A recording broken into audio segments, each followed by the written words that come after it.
विराट व्यक्तित्व, महान कवि, बहुमुखी प्रतिभा के धनी होने के साथ साथ ऐसे जननायक जिसे पक्ष के साथ साथ विपक्ष भी उतना ही तवज्जो देता था।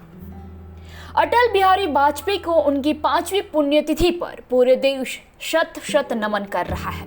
वहीं पूर्व प्रधानमंत्री अटल बिहारी वाजपेयी की पुण्यतिथि पर प्रधानमंत्री नरेंद्र मोदी ने ट्वीट किया और श्रद्धांजलि अर्पित की। पीएम मोदी ने लिखा, अटल जी को उनकी पुण्यतिथि पर श्रद्धांजलि अर्पित करने में भारत के 140 करोड़ लोगों में के साथ मैं भी शामिल हूँ।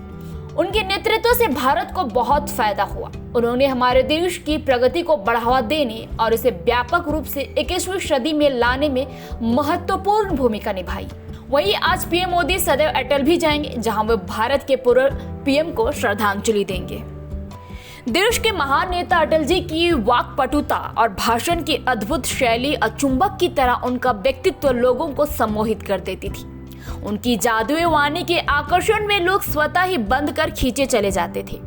जब वे संसद या जनसभाओं में बोलते थे तो लोग मंत्रमुग्ध हो उनकी वाणी को सुनते थे।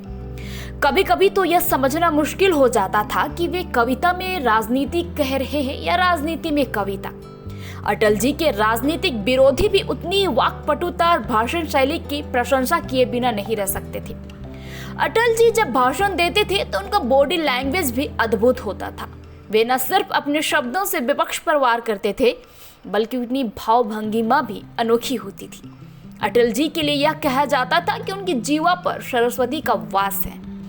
अटल जी जननायक थे। वो कवि के साथ साथ बेहद ही संवेदनशील व्यक्ति में थे, लेकिन उनके व्यक्तित्व में चट्टान सी कठोरता का समागम था। उनकी इस कठोरता पोखरण 2 और कारगिल युद्ध में दिखी थी। वे न सिर्फ एक स्वप्न दृष्टि से बल्कि वे एक राष्ट्र निर्माता भी थे, जिनके पास राष्ट्र निर्माण के लिए विजन था। उन्होंने लगभग 2 दर्जन लोगों को साथ लेकर पूरे 5 साल तक सफल गठबंधन सरकार का नेतृत्व किया और भारत को विश्व शक्ति बनाने की राह पर अग्रसर किया था।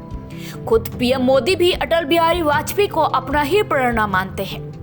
देश की इस महान सपूत की पुण्यतिथि पर पूरा देश उन्हें याद कर रहा है। उनकी समाधि सदैव अटल पर पक्ष और विपक्ष के नेता अपनी श्रद्धांजलि अर्पित कर रहे हैं। आपको बता दें, अटल बिहारी वाजपेयी का जन्म 25 दिसंबर 1924 को ग्वालियर में हुआ था। अटल बिहारी वाजपेयी ने 3 बार देश के प्रधानमंत्री की कुर्सी भी संभाली थी। इसके अलावा उन्होंने बहुत ही खूबसूरत कविताओं की रचना भी की थी। उनकी कविताएं और रचनाएं जीवन की कठिन राह पर बिना रुके, बिना डरे चलने की सीख देती है।